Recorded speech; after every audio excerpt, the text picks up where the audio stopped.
Hey guys, I want to wish everyone a Merry Christmas and a happy holiday season. I hope that you're taking a little bit of time off of tennis in these next few days. It's okay to take some time off and recharge the batteries and maybe spend some quality time with your family. But I'm making this video today because the tennis world received a Christmas gift, and that is Joao Fonseca. this guy seems to be the real deal. He could be the next great player, maybe challenge Sinner and Alcaraz. Of course, it's too early to say. He's only ranked 145 in the world. However, he was ranked in the 700s earlier in 2024. So this is a huge talent. I did talk about him during the tournament in Rio where he played phenomenally well. But in today's video, I want to talk about Fonseca's serve, which is very interesting. He has all the fundamentals that the great servers of the past have. However, the way he achieves his fundamentals is quite unorthodox because he has a very unique rhythm.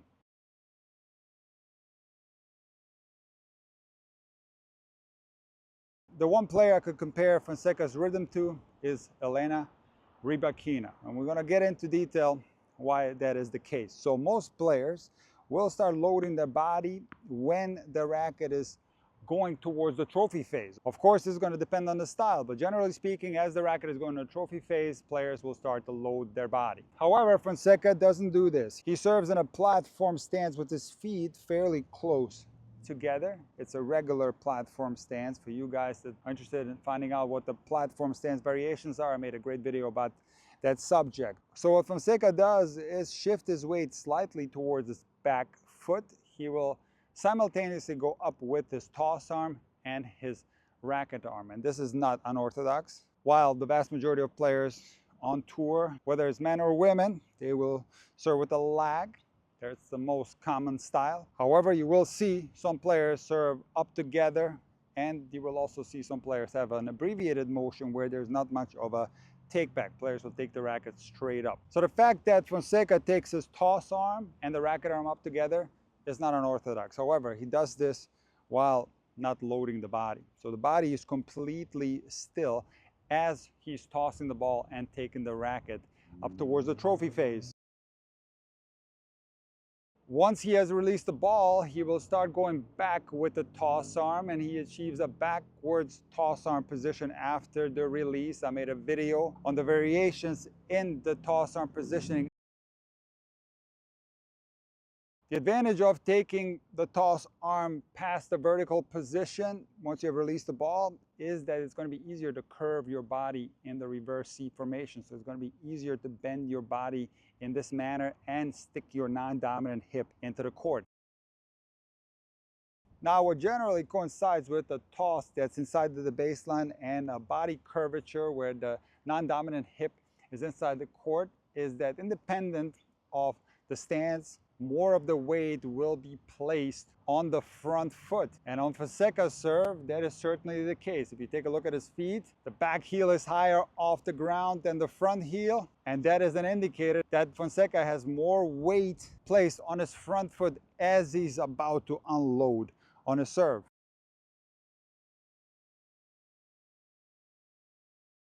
So he not only bends forwards by bringing his left hip into the court, he also bends backwards, where his chest is pointing up towards the sky. So that initial position of the racket where he is waiting for the ball to drop is not where the racket drop occurs, because Fonseca pulls his racket closer to the body, and he also achieves more of a coil where his elbow is behind his torso. So Fonseca achieves a perfect loading position despite his unorthodox rhythm. If you look at the still shot of the moment in time where he's about to unload, everything looks perfect. However, if you take a look at the entire service motion, you will see that it's somewhat strange that he loads his body so late. The racket is sitting here for a while before he gets to that position where he's fully loaded and ready to unload. So what needs to happen for this type of rhythm to be effective is that the player must throw the ball very high. Think about it. If you are going to be waiting with the racket up here in a trophy position and then begin to load very late, you need a high toss for this rhythm to make any sense.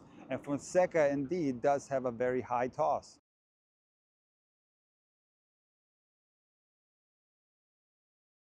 Now, I mentioned Rybakina in the beginning, and her serve is somewhat similar to Fonseca's serve. Of course, she serves the pinpoint stance, but she also will take the racket and the toss arm up together, and she will wait in the trophy phase, and she also has a very high ball toss. Now, she, compared to Fonseca, doesn't unload quite with the same timing. She has a very small racket drop leak. It's going to be interesting to see whether that racket drop leak is going to be reduced now that she's working with Goran Ivanisevic. Her serve is also more complicated because she does serve with a pinpoint stance, and she pulls up that back foot quite late when the racket is already in the trophy phase area, making the timing of the racket drop and the body unloading even more challenging.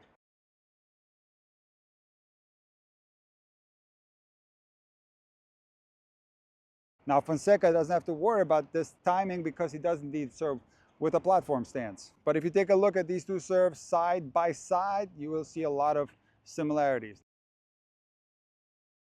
Now, I'm not saying that Fonseca has a WTA serve. If you looked at his serve in real time, it does not look like a WTA serve at all. It's a very powerful serve. As I said, he perfectly loads and unloads his body. He's got a phenomenal serve. But the important thing to consider is the rhythm. And that truly is more a WTA rhythm. So the big question is this something that you should be copying? If you watch my Nick Kyrgios video, you know that I warned you to adapt a rhythm that's too quick, but I'm also warning you to adapt a rhythm that's too slow. See, having a rhythm on the serve is very important. You don't want to serve without a rhythm, just by standing there, tossing the ball up and serving. So you do need to develop a rhythm. Now, how exactly you do this is going to be your personal style. I teach the 1-2-3 rhythm to most of my players, and this one is the easiest to adapt across all levels because it compartmentalizes the serve in a way where everything is perfectly structured. You start on the front foot, you bounce the ball into the court, then you shift the weight onto the back foot. You then toss the ball and shift the weight back to the front foot while lagging the racket behind. Once that ball has been released, you start going up with the racket while simultaneously loading the body. That is a rhythm that's the easiest to adapt across all levels. However, some players will be able to serve extremely well with their own rhythm that might not work so well for other players. And Fonseca is certainly a player that has an unorthodox rhythm that works extremely well for him. Now, some people always refer to the toss height as a mistake or a problem on the serve, and that is completely false.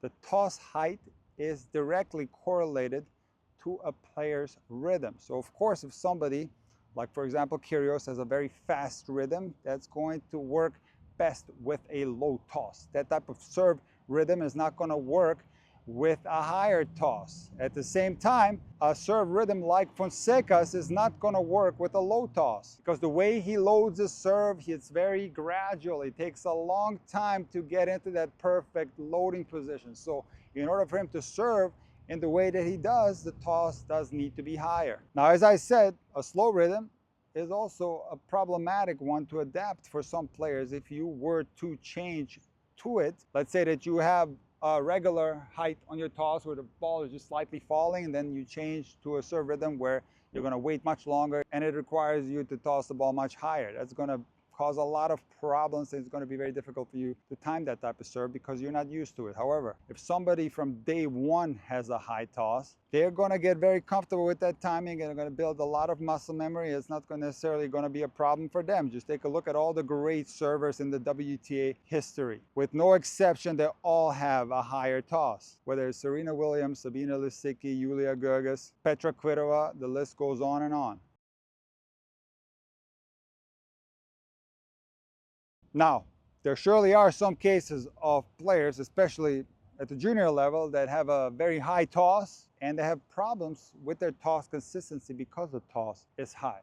If that's the case, there should be a consideration to reduce the height of the toss and get more consistency into the toss action. Also, some players, because of a high toss, will have fundamental flaws in their service action. So maybe they have a racket drop leak, maybe they have other timing issues with their serve, and in that case it would be useful to reduce the height of the toss and possibly making it easier for that player to get rid of some of those fundamental flaws. However, if a player like Fonseca can perfectly load and unload his serve and doesn't have any issues with toss consistency, then there's absolutely nothing wrong with having a higher toss.